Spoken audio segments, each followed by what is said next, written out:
Welcome back to ETHMilan, second day. How's the vibe? Do you like the cenacolo? It's pretty impressive. I think personally it's better than the auditorium as a stage. And in this very cool location, today we are having a first of its kind challenge that we launched this year with the guys at BSAI and BSBR.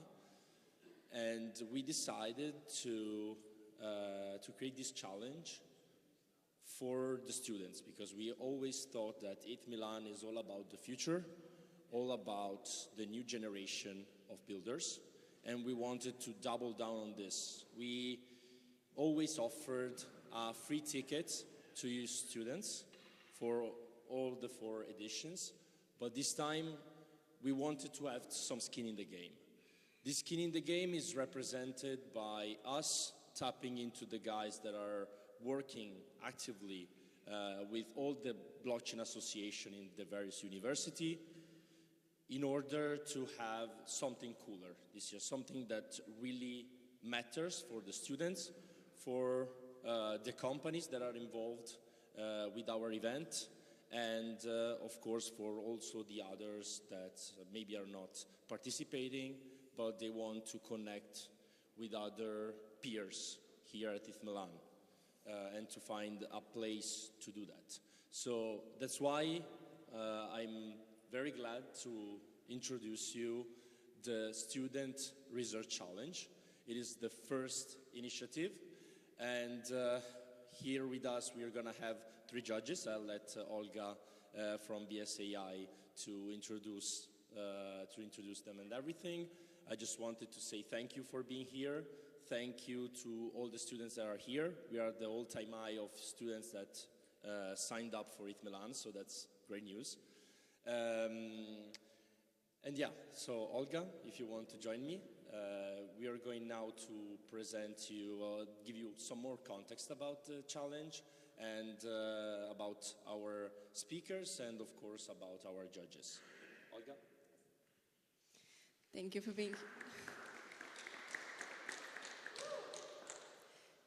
being here. And first of all, big thanks to Matteo and to all the team of ETHMilan. So as he mentioned, that's something really innovative. No one ever did something similar to a student research challenge as we do today. And I find it pretty cool because that's the goal of our association and of what guys also in European Student Blockchain Coalition are doing, is to bridge the gap between university and between the work. So that's what we do. We have here our students, also Matteo, who is our co-founder, and we have our judges.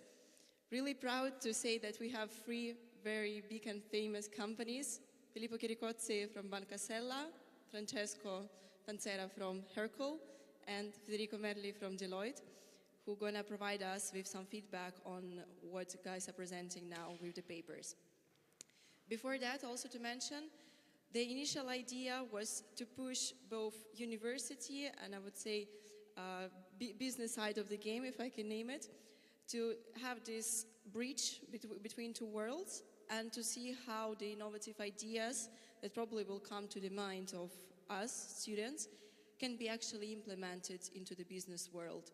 And so I think I won't steal any time. I will leave the stage immediately to our first participant, Augustin.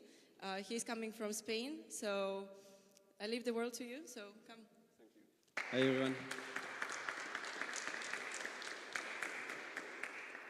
Thank you. So today I wanted to introduce you, give you a quick introduction to agentic commerce, which is such a big topic today. I am Augustin Bethery from Madrid, but I'm French.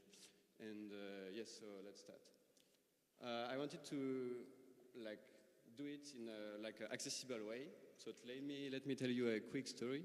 That's the story of Mike. So this is Mike, and Mike has a goal. He wants to lose 5 kilos in 2 months, which is pretty challenging. So to do so, he will ask to his favorite AI agent and ask him how can I effectively lose this 5 kilos in 2 months. So the agent to do it, he has to it has to access to many informations. Like, for example, calendar has data, what's inside his fridge, for example, like location, budget, food allergies, many things, groceries and everything. There is some information we are freeze, so you can access it directly through APIs, no payment needed, like calendar, health data, emails, all this kind of information. But then there is other information where payment is needed, like nutrition APIs, like doctor-agent consultation, for example, many things, and even more in the future. So to do it, the first thing is agent needs money. So how do we give money to the agent? Of course, we can't just give him access to our bank account or credit card just like this, because it would be pretty scary. So what we do is we give access to a programmable wallet. Like, for example, there is already like programmable wallets of this type, like Crossmint. And a programmable wallet is not really a crypto wallet, but it's you can see it as a payment capabilities plugin. So it's a way to give access to these agents any kind of payment solutions. But when you do that, you won't like just give access to your agent money. You have to set some rules. Like, for example, how much can he spend? What can he buy? When he needs some approvals, and many rules like this. And of course, it's like a contract you will do with your agent. And to redact this contract, you will need some standards. And we'll come back to it later, but it's exactly what AP2, Google Protocol, yes, it's like Agent Payment Protocol, is doing. It's giving you like the structure of the contract you will need to write to allow your agent to use your money, basically. And of course, to give access to your bank accounts, there is already some infrastructure like Fabric from Banca, Sella, for example, or other ones using like open banking APIs, allowing, for example, an AI agent or any program to do some transaction and access to your bank account. Then how the agent pay. So hopefully we already fixed this problem like 20 years ago with the HTTP standards. Like, you know, some HTTP code, like for example 404, like no patch found, pretty famous. But there is another ones, like there is many of them. And there is one which called like 402 payment required. Of course, we never saw it because we don't really use it so far. But it's been designed for internet payments, and it needed something we didn't have in 2000, which is like internet money and internet payment rails. But now we have it for blockchain. So Coinbase takes this standard and create on it X402, which is just the same standard. Basically, the agent will try to access the website, and the website will say like, no, you can't. 402 payment required. But with it, it will give some information, like, okay, payment required, but you can send this amount of money in this currency to this wallet. And if you can provide me the proof you did that, for example, with the transaction ID, I will give you access to this resource. So it's exactly what X402 does. It's just explaining how do you have to send the good information to the agent or to the program to pay through blockchain and get the access to the resource. So this is a really important thing.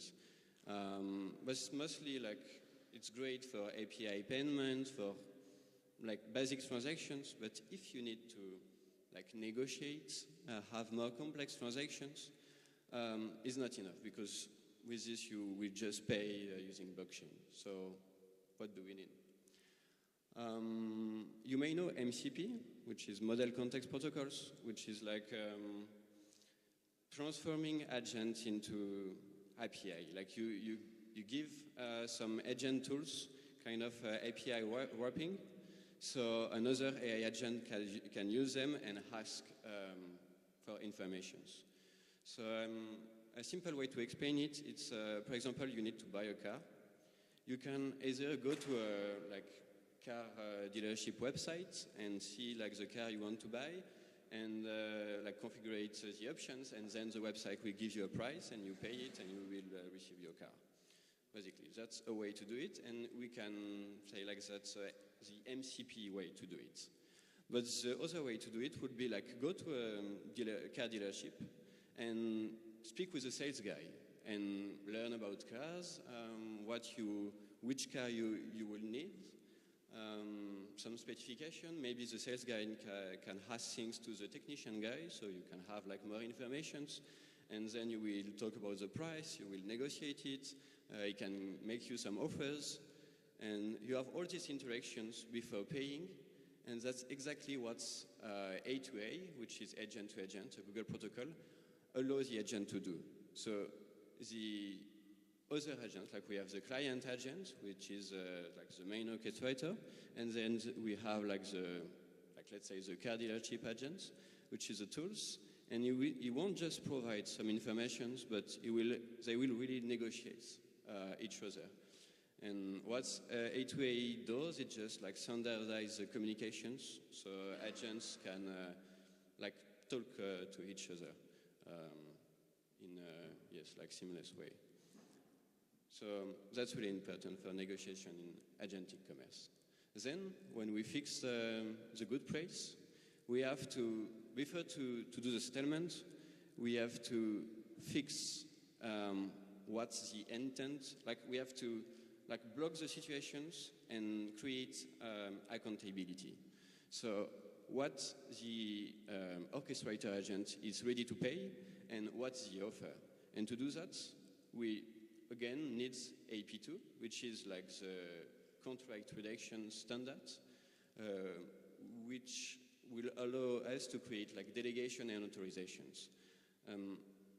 Basically, you allowed first, when you gave access your agent to your money, you allowed some like conditions about what he can spend, where he can spend the money. But now we have to do it again because we have a real transactions. And in the case of the car, will be like a pretty big transaction, so outside normally of the rules we said before. So before doing these transactions, we will say, okay, so what the user allows the agent to do on his behalf will be like spend this amount of money, like the exact amount, to this car dealership, for example. And what the car dealership agent want to do, it's like he proposes this offer as this amount to give like this car, particularly. So basically we will fix the situation through this contract, like it's a cryptographically signed contract, designed by AP2, and to create really important things, which is trust and accountability. Because like we can be optimistic and say like the transaction will work and everything will be fine and there will be no issue, but won't be always the case. Yes, and AI is not always really predictable, so it's really interesting, important things to do. So now we set authorizations, we have everything, agent have money, can pay, but how do we do this settlement? Because it won't be through X402. It's like in most of these transactions, it's too big amount of money. And the problem with X402 it's a blockchain payment, blockchain raise. So you have to do it in stablecoins. But if we want like a large adoption for agentic payment, we need to do fiat to fiat. So how do we do that? I give you here like 3 main payment rates. The first one will be like classic banking wire. So you have the MIC bank account, and then you have the provider bank account. They both have fiat, and they want fiat. So you will use, for example, an open banking API, like Fabric from Banca, Sella, for example. And that allows the agent to access your bank account within the rules we designed with AP2, and to do the wiring in fiat to the provider bank account. Like that standard payment. In Europe, we have SEPA, so it's instant settlement. So in most cases, that's really good. But then we have like more complex payment when you have to do like cross-border payments, like change currencies. And if we want like a global agentic commerce, we need this kind of payments. So here the blockchains, it's beginning to be really interesting. So what we will do to go to fiat, from fiat to fiat, would be take the money from the Mike's bank account, send it to like a settlement provider, like for example Hercle or OpenFX or other ones. We will like do the swapping between fiat and stablecoin, do the settlement in stablecoin, and then swap again and send it to the provider bank account. And this way, we have really fast and reliable settlements, and we can fix like the cross-border and multi-currency issue. And in agentic payment, we need like all the confirmation and everything for accountability and trust. So the fiability and like having fast settlements, it's a things we really need. So it's way better than waiting 5 days to do a settlement through like traditional banking payments. And then we have the third race, which I think will be like the first to be adopted, and it's already adopted to be honest. It's through like card networks, for example, like Visa, MasterCard, American Express. They already have their own like networks to do like card payments. And they already created a protocol, like for example MasterCard Agent Pay, but Visa has its own, and American Express too, which which integrate everything we talked before. Like there is already like the AP2, the accountability, the settlement, everything, and basically we are just doing like a card payment. So the provider will receive like a normal card payment, but made by an agent. That's a good way to do it. It's really easy to integrate. It could work also with Stripe, with Revolut, with many of these providers. But the issue here is you are using like private company to do that, and they are like doing everything. So like any card payments, you will need to pay some fees, and you have the same limitation as we have with classic card payments. But it's a really interesting one because it's easy to integrate. So then we need a fourth thing, which is trust and reputations. Because when you buy some things and you do a transactions, you don't only pay and that's it. You need to, like every transaction are not the same. Like sometimes you will get the great services for the price you pay, sometimes it will be pretty bad, sometimes it's a scam. So what you need is trust. So when you want to buy something, usually you go like to Google Maps, to TripAdvisor, or this kind of platform to see like the reputations of the provider.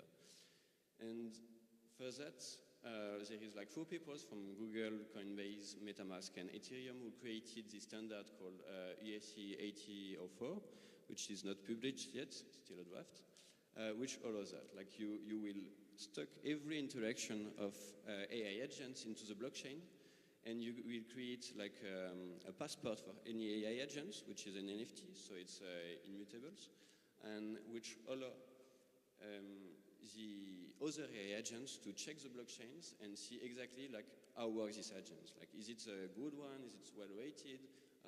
How the other agent thinks about his executions? Like every information you will need about his reputations. Okay, so that's a really interesting one. So why blockchain? I will skip this one because I think you already get it. Then, like after 2 months, we have all the things like the agents did, like he created a work program, so Mike just have to follow the work programs, and then that's it. So final message, it's not just matter assistance, like a building. We are building like the economic layer for autonomous software. Today I talked about you from like these 4 key technologies, which are like A2AX, O2, AP2, and ERC8004. There is many more of them, but they are really, this one are really important. And what we need now, it's like from providers, agent readability, agent capability, and agent payability, which is like the missing layer really that we still need for agentic payment to be a global thing. And the future is agentic, of course, but to be honest, it's already started. Thank you.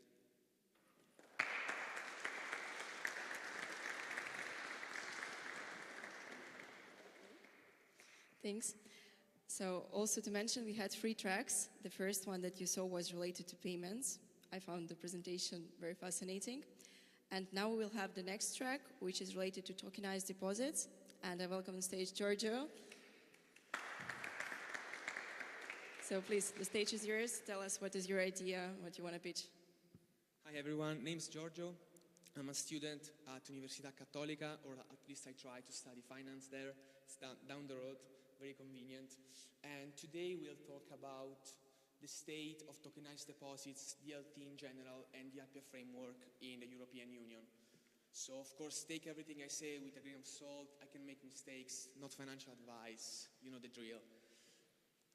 We have to start a little bit by understanding how we got here to this point of tokenization.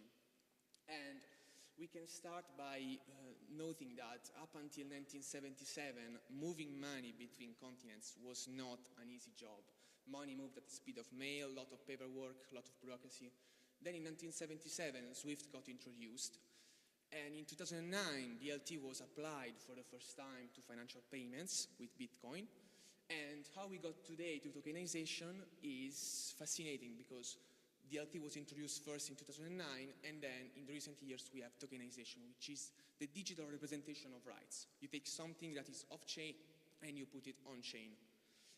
In my paper, I focus mainly on tokenized deposits, and they are an application of tokenization. They are different from stablecoins in general, as they operate as a non-bearer basis, meaning that if you possess the tokenized deposit, the token, it does not mean that you own it. And with stablecoins, it's the opposite. They operate as a bearer basis. So if you possess the banknote or the stablecoin, you also own it, and you can spend it without asking for your IDs. And why use tokenization? We have lots of advantages. I just pointed out a few here: efficiency with atomic settlements, liquidity as it enables fractionalization of assets, interoperability, and also programmability. Just to name a few, there are many more. And regarding existing solutions in Europe, we have to take a look at a bifurcated market. We have lots of bank-issued stablecoins in Europe that are alive and scaling. The main example would be Société Générale, but also we have Kivalis. Of course, I cannot forget to mention Kivalis. And those are projects that are alive and scaling and are also MiCAR compliant. Regarding tokenized deposits, we have a different situation because we have a lots of projects that are still in sandbox phases, still in pilot phases. Like in Germany, we have a consortium of banks that are working with industrial giants, but it's still very in a sandbox initial phase. And Europe is currently lagging a little bit behind US and UK competitors, where we have players like JP Morgan Kinexys, which is probably the most mature globally. They're already working with industrial partners, and they are live and scaling. So is Bank of New York Mellon, Citibank, and some banks in the UK. And why is this situation like that in Europe? Because we have two main constraints. The first one being the platform fragmentation. We have lots of DLT networks that are not interconnected with each other, so it's difficult for banks to basically transfer money, talk to each other. And also we have the absence of an on-chain settlement asset because institutional scaling demands a trusted settlement underlying asset that is backed by the central authority, the ECB. And the Eurosystem is acknowledging these issues and is working on solutions. They are running a two-track exploratory phase. The first one being a Pontes pilot, which is a technical bridge between what we have today and what we will have in the future. The second track is Project Appia, which is the long-term vision of the Eurosystem. And with that, they plan to build a strategic architecture for the whole tokenization in Europe in general. And think of it like a big architecture, a big infrastructure built by the Eurosystem for European countries. It will be ready around 2028. Of course, this is just what they say. In the meantime, we have Pontes pilot, which is, as I said, it's called Pontes because it's a bridge. And it allows financial institutions to use tokenized euros to settle financial transactions. Basically, it works using three modules. The first module is a target interface with target payment system. Then we have a Eurosystem DLT and also an API gateway. Basically, what happens is when a bank needs to transfer money to another bank, it will deposit the euros inside of an account in the target system. Then there is a smart contract who will mint the central bank money into a dedicated wallet owned by the other bank. And at the end of the day, all tokens are destroyed. So there is an end of day sweep. In the meantime, we have this, but in the future we will have Project Appia, which is, as I said, a strategic architecture. And the ECB is planning to build that infrastructure on 4 main objectives, or we can call also principles. The first of all being monetary anchor, meaning that the central bank money remains the anchor of the whole system, and that the commercial bank money can be converted into central bank money immediately. So €1 always says €1 because there is a backing of the ECB. Another objective is, of course, market efficiency, strategic autonomy, so ending foreign dependencies on US or other tech giants, and also increase the attractiveness of the euro as a settlement currency. Currently, the Appia framework is still under construction. The ECB still has some key features that are undecided. And the first set of key features that the European Union needs to decide is whether to have a single shared network, so a single DLT for the whole European Union, or multiple DLT interconnected with each other. Of course, we have the pros and the cons for each one, but in my personal view, I believe that a single shared network would be the optimal solution for Europe, as it would reduce fragmentation of liquidity and would make, in general, transaction a lot easier. Also, an oversight would be much easier. And instead of having multiple DLT networks interconnected, maybe sector by sector or market by market. Of course, with multiple DLT networks, you would also add resilience to the system, but I believe the cons are outweighing the pros. Regarding the second set of key features that ECB still is evaluating is whether the whole architecture, the whole infrastructure could be governed directly by a central body, so in this case the ECB, or a shared private governance with also other public entities and private entities.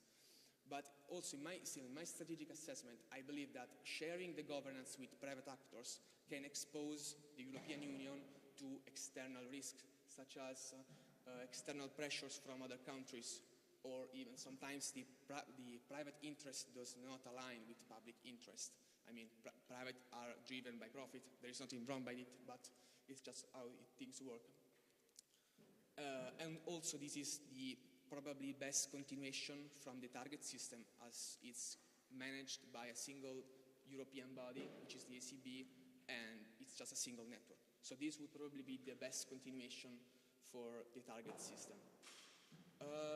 Regarding practical perspective, what we can expect, regardless of what the ECB decides, the set of key features will be, we will see in the future a shift to a service layer competition for financial institutions. So the edge will not come from having a superior infrastructure, because all banks will be using ECB set rails. So the shift will be to a service layer competition. Banks will start to compete with each other based on what they can offer to their clients. And we'll probably see infrastructure disintermediation. And probably the first mover advantage will be for those banks who start to invest earlier and move funds to increase their expertise in DLT, in compliance, and also cybersecurity and operational resilience. First use cases that we can see of tokenized deposits are mainly related to automated corporate payments. I forgot to mention earlier, but Kinexys is working with BMW in the US for automated treasury services, and they are still up and running. So probably the first use cases will be related to this part: programmable treasury services and automated corporate payments. Thank you very much.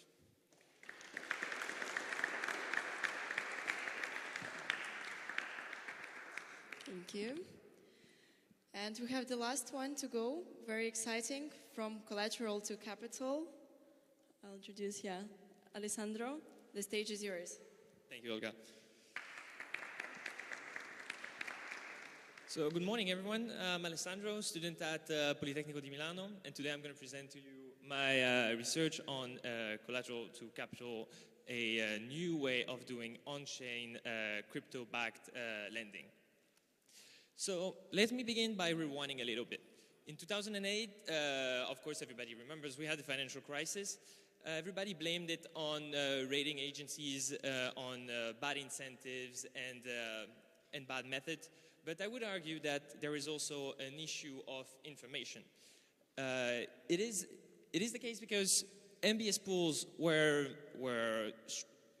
from the get-go opaque. Reporting was done periodically, and basically when we needed the information, it was already too late and outdated for the investors. Now let's go back to what we're talking about, which is crypto-backed lending. Today we have basically two words. We have the DeFi word that works with big players like Aave, like Morpho, that is no longer a fringe. We have Société Générale that is already working with them in lending pools. We have Coinbase that is also working with Morpho, doing. They have, I think, close to 1 billion lending pool. And then on the other side, we have very traditional assets. Earlier this year, Ledin introduced pretty much an asset-backed security backed by Bitcoin loans valued at 188 billion. First crypto asset-backed security that got rated triple BSF by S&P, which means it is institutional. It's an institutional investment. However, neither of those are the two institutions need for the future.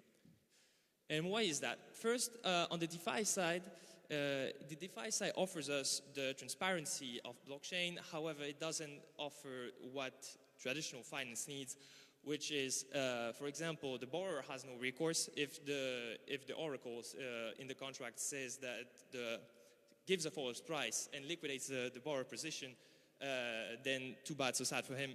He's lost his money.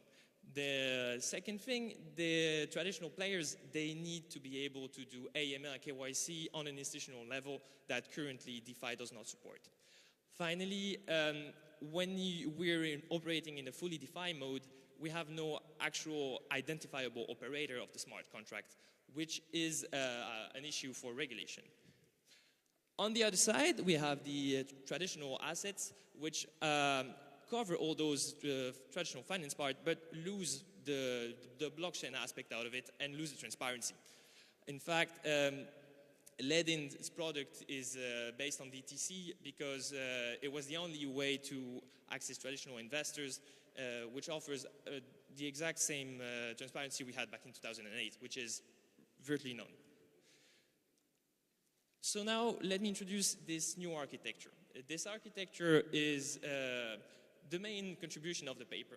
We would have a borrower that is either institutional or private who is in need of liquidity but doesn't want to sell his assets.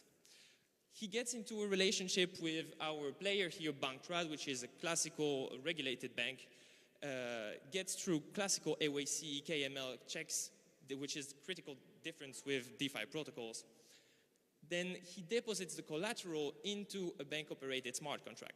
The smart contract then, at origination, already includes all loan characteristics, being LTV, liquidation, margin calls, anything you can think of is already in there, immutable at origination, and visible by anyone on chain.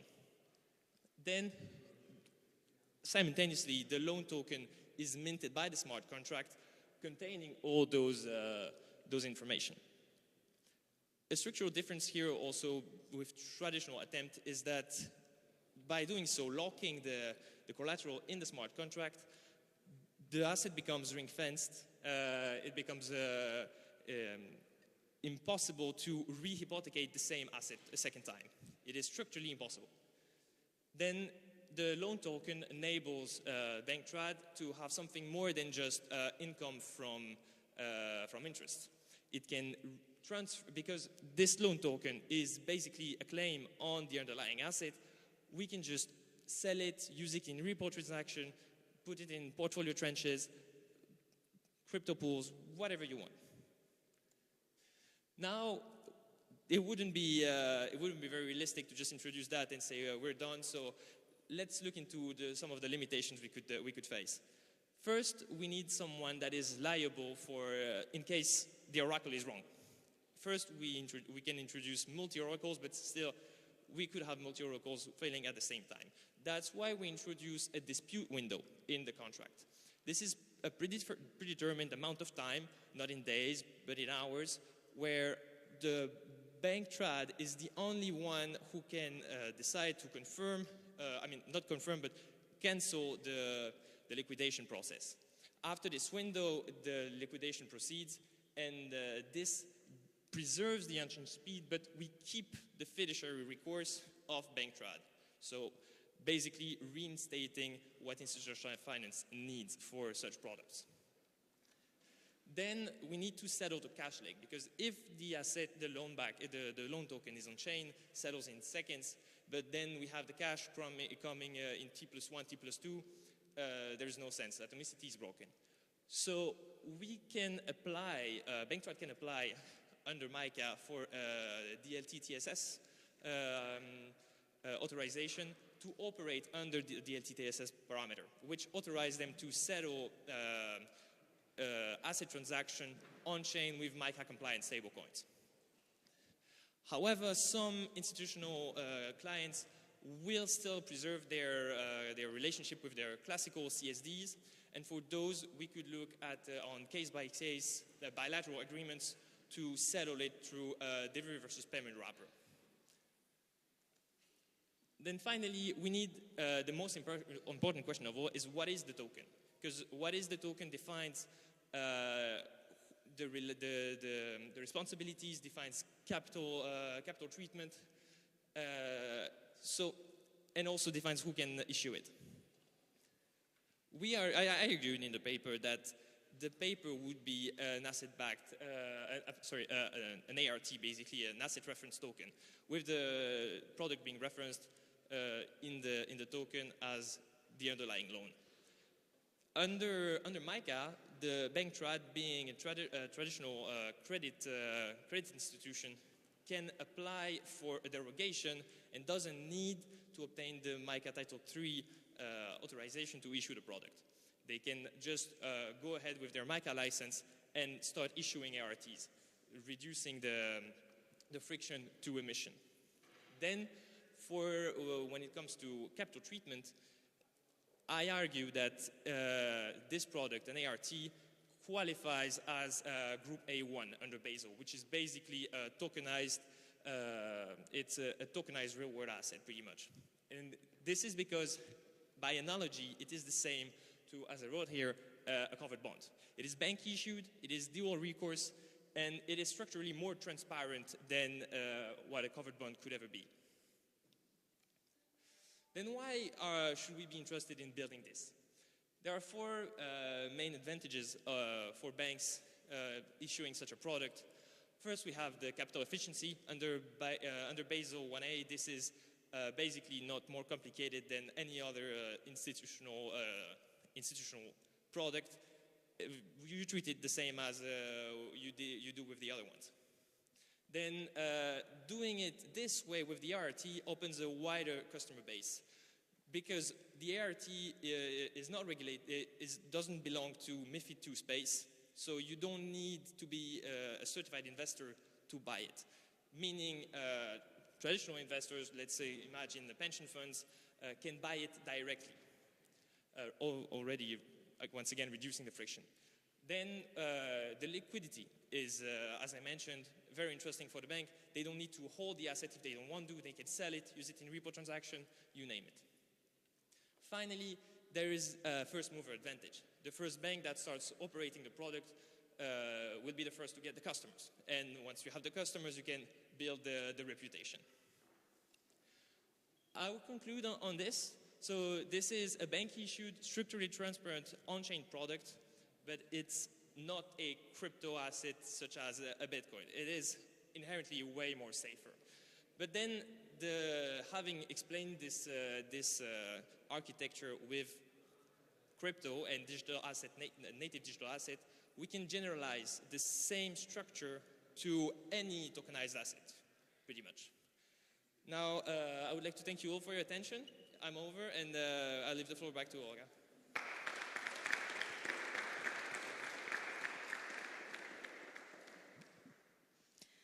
Okay, we're done with the very exciting part of presentations. I would welcome all the participants here to stage.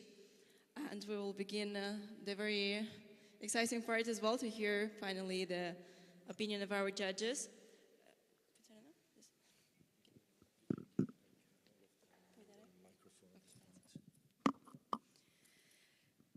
So the challenge started in March. We launched first all the research part, so our participants had plenty of time to understand how the projects will work, to come up with any special ideas. Later, 2 weeks ago, we chose the finalists together with our team. And now, as you see, 3 of them who won each of tracks, so payments, crypto lending, and tokenized deposits. So let me pass the word to judges. We want to hear what you think about the projects. We want also to hear and probably express the preference, which project you think going to be the most practice-oriented, though of course depends, because also the companies that you represent is very different focus, but if you would have to choose one. Okay. First of all, thank you. Really good job from everyone. Really like the energy you insert in the project. Just brief comment on everyone. Anthony, amazing presentation, first of all. Really good job.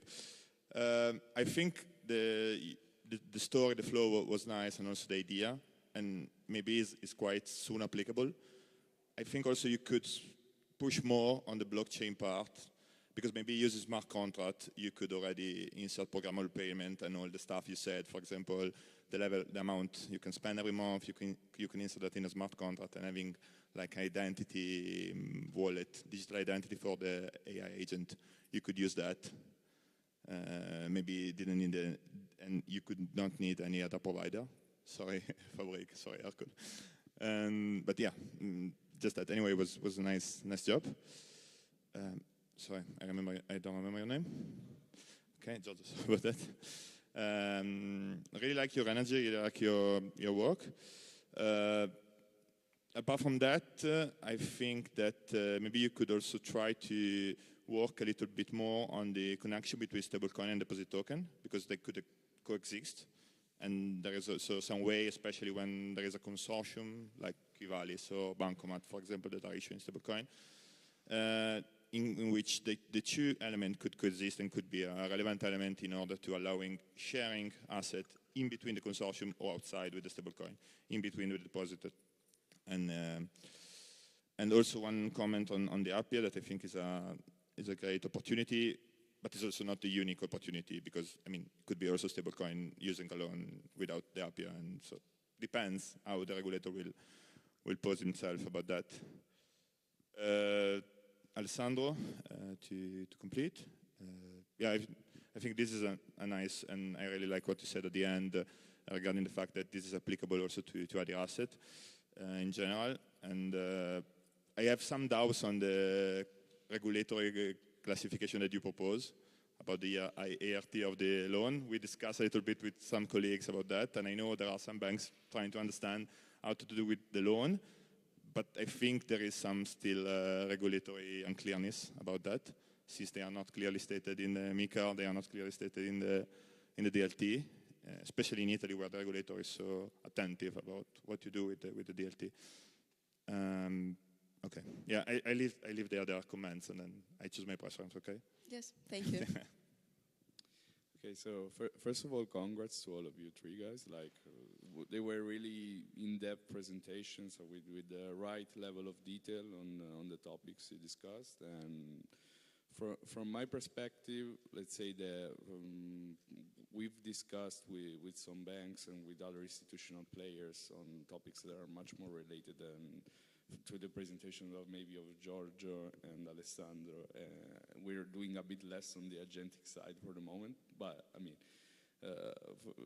like you treated on the agentic part all what I think are the right questions. Like you left all the options laid out about how this can be done in the future.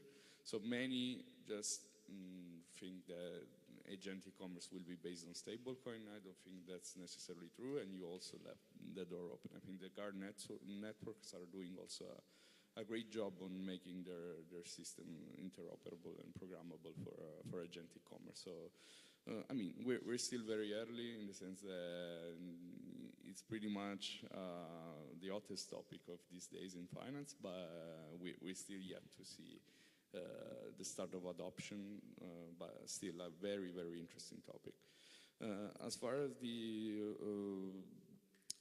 project Appia presentation, I think very much more in detail, it's something that we ourselves studied because we were involved in both launching some stablecoins with some partners and even potentially finding use cases for them. So, of course, let's say that these were all scenarios that we've taken into considerations, like okay, now we're launching the stablecoins, but what happens if certain regulatory changes allow even for other systems to take place? That will also be, I think, a very interesting scenario.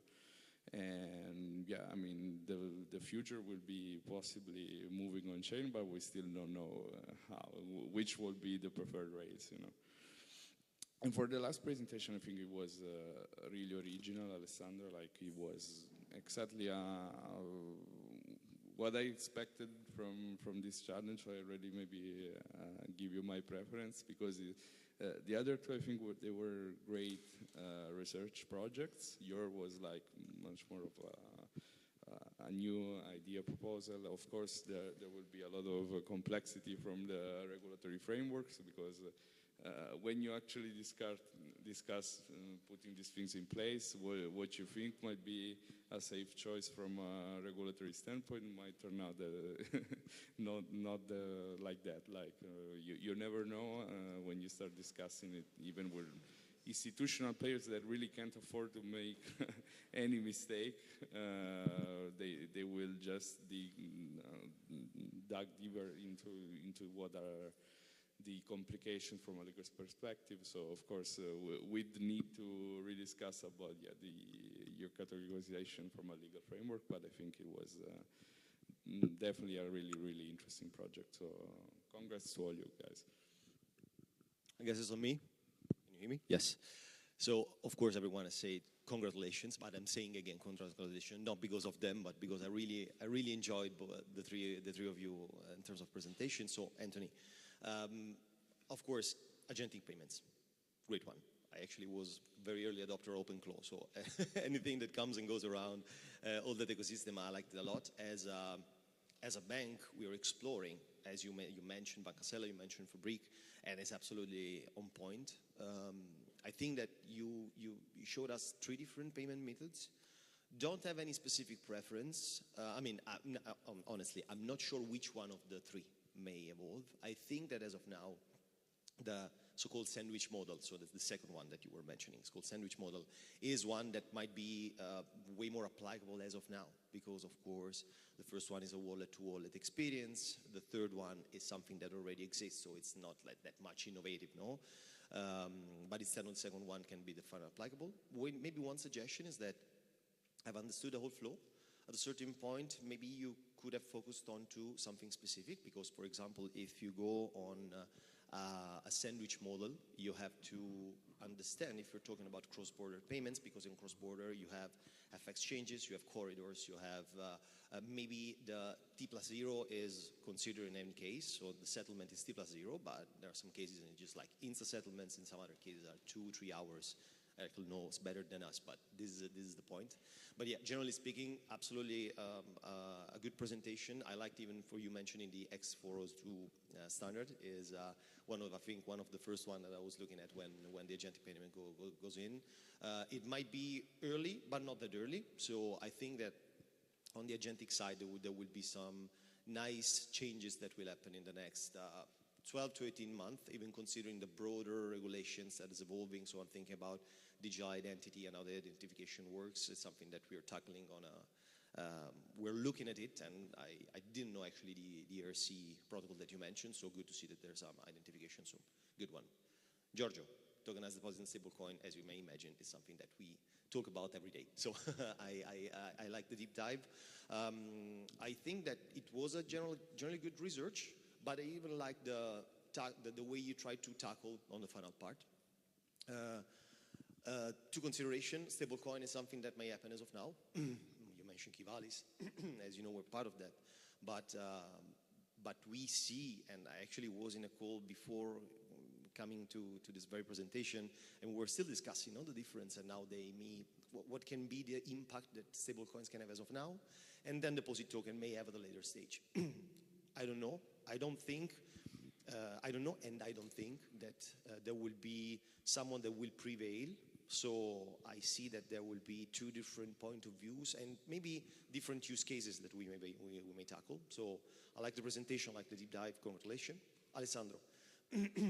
Generally speaking, if I have to say on how was the presentation, I liked it the most, but because it was straight to the point. It's still an open topic on the loan side. It's something that we discuss it daily, especially on the regulatory framework. It might be ART, it might be other than, it might be something that we don't know. So it's still an open point, but it's definitely an open point. I like the flow. One talking about collateral loans, the Lombard loan is one of the things that can be set up from banks in the shorter term, but again, it's not that easy as it was depicted. So there are still open points and things that should be tackled, especially on the regulatory side.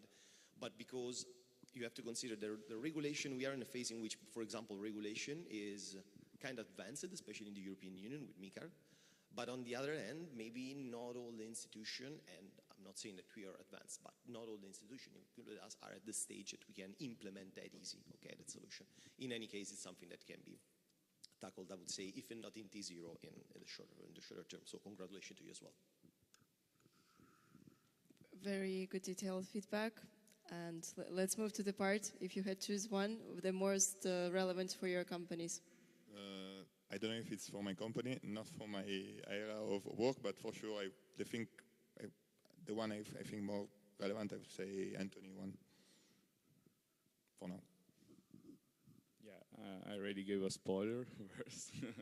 I liked a lot the Alessandro one, even from our perspective, from Hercle, might be the Giorgio one would have been the most suitable, but I like Alessandro's idea. I think it's original, and I give my vote to him. Thank you guys for leaving me the burden of the final decision. But, I mean, the all of you guys was absolutely on the spot. The one that I like the most is the one from Alessandro. So that's my vote. Congrats, guys. To mention, from one side it's competition, but from other side your feedback is the most relevant to know for us how to improve, to also for you to see what the future directives can be. And for our blockchain association, which we try to improve, we try to bring some new ideas. So I think that was an amazing occasion to share it all also with you. I don't know if the audience have any questions for our judges, for our participants, anything related to what we presented.